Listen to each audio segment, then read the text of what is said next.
Last episode में हमने देखा था कि वेंग फैमिली के लीडर चेंग शेंग ने अपने सन्स को डांट के वॉर के लिए भेज दिया था। साथ ही उसने 1 लाख ट्रूप्स को भी साथ भेजा था। इसके बाद बाकी कल्टीवेटर्स भी ट्रेनिंग करने लगते हैं, क्योंकि एल्डर्स उन्हें सेलेक्ट करके वॉर में भेजने वाले थे, जहां कुछ समय बाद वो एल्डर्स उन सबको कहीं ले जाने लगते हैं। अब आगे तो इस एपिसोड की शुरुआत में अकेडमी के एल्डर सभी कल्टीवेटर से कहते हैं कि अपने अपने कल्टीवेशन एरिया को जल्दी से चुन लो। तो सभी कल्टीवेटर्स अलग अलग पहाड़ियों को अपने कल्टीवेशन बेस की तरह चुनने लगते हैं। इधर दो कल्टीवेटर्स एक पहाड़ी पर आ जाते हैं, और जैसे ही कुछ और कल्टीवेटर्स वहां आते हैं तो वो दोनों चमचे बाकियों से कहते हैं कि ये जगह हमने अपने सीनियर जिन जैन के लिए रिजर्व कर ली है, इसलिए तुम लोग यहाँ से चले जाओ। तभी हुआंग उस पहाड़ी पर बने दरवाजे पर खड़ा हो जाता है। तभी वहां जिन जैन और वेंग जी आ जाते हैं। तो वो दोनों चमचे जिन जैन को ग्रीट करते हुए कहते हैं कि हमने आपके लिए गुड स्पॉट रिजर्व करके रखा हुआ है। तभी जिन जैन हुआंग को वहां देखता है और उससे बोलता है कि मैंने तुम्हारी अचीवमेंट्स के बारे में काफी सुना है।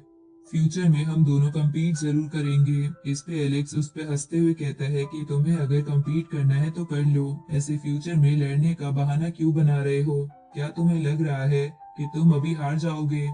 ये सुन के जिन जैन को गुस्सा आने लगता है, पर तभी वहां एल्डर आ जाते हैं और जिन जैन से कहते हैं कि ये अच्छी बात है कि तुम लोगों के अंदर हाई स्पिरिट है, पर अभी कल्टीवेशन ही है जो सबसे जरूरी है, तो तुम्हें वक्त ना बर्बाद करके सही जगह ढूंढने पर ध्यान देना चाहिए। ये सुन के जिन जैन उस जगह से चला जाता है। तो वो दोनों चमचे दूसरी जगह ढूंढने लगते हैं, जहां उन्हें एक चट्टान अच्छी लगती है, जहां स्पिरिचुअल एनर्जी ठीक थी, लेकिन वहां मोटा लड़का और रैबिट गर्ल थे।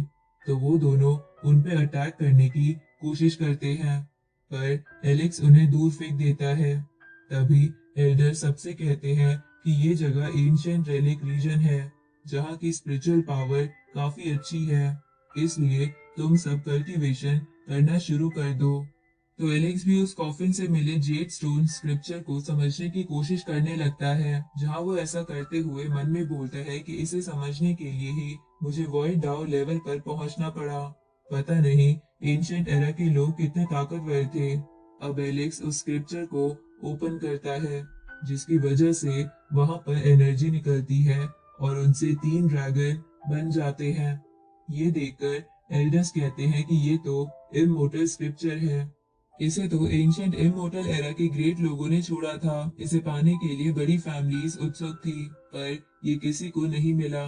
इधर बाकी कल्टीवेटर्स भी ये इमोर्टल स्क्रिप्चर देखकर हैरान थे, और मोटा लड़का तो मन में बोल रहा था कि ये तो हर बार चौंकाता ही है, इसलिए मुझे इस पे ध्यान नहीं देना चाहिए। इस तरह वेंगजी भी एलेक्स की तरफ देख रही थी।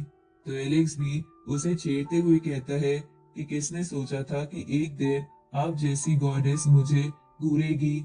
अगर आपको ये ट्रेजर इतना ही पसंद है तो आप किसी ट्रेजर के बदले इसे थोड़ी देर ले सकते हो। तभी जिन जैन एलेक्स से बोलता है कि मेरे पास भी कुछ ट्रेजर्स हैं, क्या हम ट्रेड कर सकते हैं? ये सुन के एलेक्स बोलता है कि कुछ दिनों पहले मुझे लेडी जिन से मिलने का मौका मिला था, जिन्होंने कुछ ही सेकेंड्स में वेंग फैमिली के बेटों को ठीक कर दिया था। वैसे तो वो टेक्निक इतनी खास नहीं थी, पर अगर तुम मुझे वो सिखाओ तो मैं तुम्हें ये स्क्रिप्चर थोड़ी देर के लिए दे सकता हूँ। ये सुन के जिन जैन को गुस्सा आने लगता है, क्योंकि एलेक्स उसके क्लैन की एंशिएंट टेक्निक का मजाक उड़ा रहा था। इसलिए वो एलेक्स पर अटैक करने के लिए तैयारी करने लगता है, पर एल्डर उसे रोक देते हैं, क्योंकि इस वक्त कल्टीवेशन जरूरी था। तो वो दोनों फिर से कल्टीवेशन करने लग जाते हैं। इस तरफ एलेक्स कल्टीवेशन करते वक्त मन में बोलता है कि मैं काफी लंबे समय तक कंफ्यूज था कि आखिर ऑर्थोडॉक्स डेमोनिक और इमोर्टल सीड में आखिर डिफरेंस क्या होता है, पर फिर भी सबको सीड कहते हैं। इस स्क्रिप्चर को पढ़ने के बाद मुझे थोड़ी क्लैरिटी मिली है कि एंशिएंट इमोर्टल एरा में एक सीड को कोर माना जाता था, और बॉडी को सॉइल, और जितनी इमोर्टल सीड्स की रूट्स फैली होती थी उतनी ही एक कल्टीवेटर की ताकत ज्यादा होती थी। इसलिए मुझे भी खुद की बॉडी से बने सीड को स्ट्रांग बनाना होगा, पर शायद इस स्क्रिप्चर की मदद से मुझे इसमें मदद मिले, वरना अगर मैं बिना कुछ जाने ट्राई करता तो पता नहीं मेरे साथ क्या हो जाता। इधर बाकी कल्टीवेटर्स भी पूरी तैयारी कर रहे थे। इस तरफ ये सब देखकर एल्डर्स कहते हैं कि ये लोग काफी अच्छी तैयारी कर रहे हैं, इनके रिजल्ट्स भी धीरे धीरे दिख रहे हैं। तभी वो एल्डर्स एलेक्स की डिवाइन लाइट को देखते हैं, जिसे देखकर वो हैरानी से कहते हैं कि इसने खुद की बॉडी को इमोर्टल पाथ का फाउंडेशन बना लिया।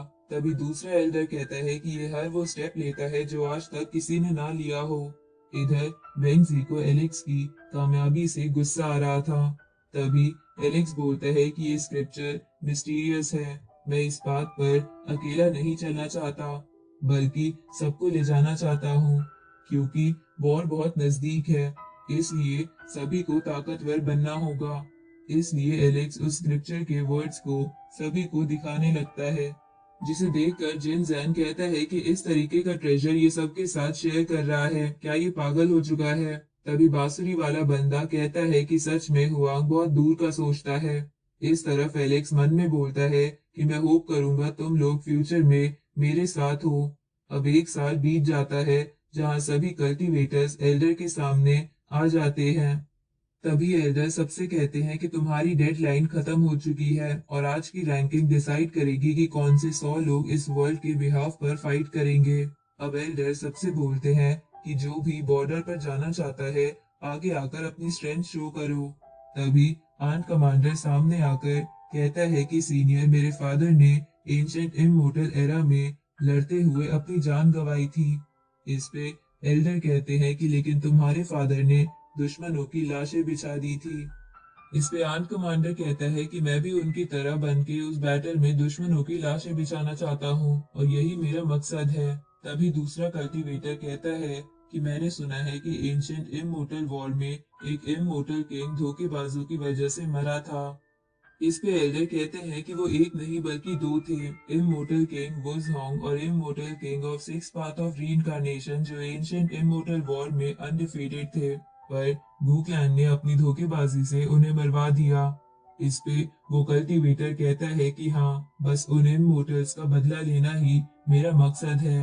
तभी जिन जैन कहता है कि मेरा मकसद है लॉर्ड वुजहोंग के रास्ते पर चलना, जिन्होंने सुप्रीम आर्ट को कल्टीवेट करा था, जिससे एक वर्ल्ड पर राज किया जा सकता है। तभी टेन स्वॉर्ड किंग कहता है कि तुम्हारी सोच बहुत छोटी है, जब वॉर में ये वर्ल्ड ही नहीं रहेगा तो तुम राज किस पे करोगे।